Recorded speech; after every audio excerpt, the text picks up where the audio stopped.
I imitated my mom, roasting seaweed over the gas stove. Then I dipped a rice ball into soy sauce and stuffed it into my little brother's mouth. The house was messy, but filled with laughter. That night, our father came home and brought with him a beautiful stepmother. At first, we were happy, because finally, someone was here to take care of us. The dirty house was cleaned and organized. Our stepmother took care of our daily lives and even dried my hair for me. When she opened the pot, we all sat down to eat together. My little brother, clumsy as always, kept spilling food on the table, but after one gentle warning, her face suddenly turned serious. She pushed her chair back, stood up, and tied her hair. I couldn't see the cruelty in her eyes. I still had an innocent, sweet smile on my face, but after experiencing her punishment, we became terrified. After that, the delicious food on the table was replaced with cold, tasteless lunchboxes, but my brother still couldn't control his chopsticks. I quickly stood up to apologize,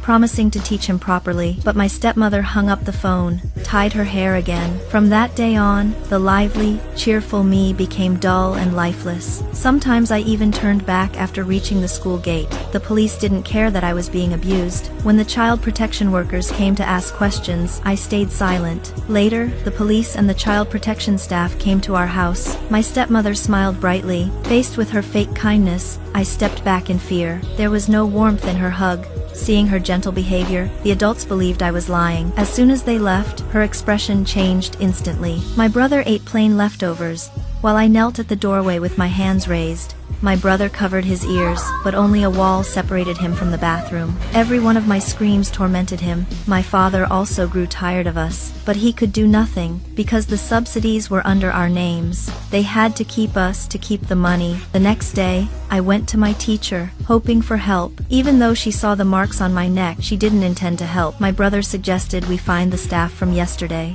That was our only chance. The staff member walked with us across the bridge. He was already showing signs of impatience, but still stayed polite. A casual wave of his hand triggered my conditioned reflex. He seemed to realize something. Then he took us to eat hamburgers. My brother stared at the hamburger in disbelief. He didn't know it was our first time seeing one. The man taught us how to unwrap it. But when a piece of bread fell onto the table, my brother screamed in panic, as if the next punishment was about to follow. Even though the man didn't understand why, he gently cut the hamburger for my brother. That small act of kindness gave me hope. After playing with us for a while, he decided to take us home. My brother wanted a toy in his car, but I told him it belonged to the man. I took it away, and he leaned back in disappointment. The man was applying for a job in Seoul, and we went to see him again. I brought him a picture of our mother, hoping he could help us find her. We followed him. He looked helpless. Then suddenly, he got a call. His job in Seoul was confirmed. He had to move to another city. He hurriedly drove us home and told us to get out of the car, but we didn't want him to leave. Even though he left us money for hamburgers, my brother refused to get out. It was only when he gave my brother the toy and left his phone number that we finally stepped out of the car. After he left, we felt completely crushed. Every time we opened the door,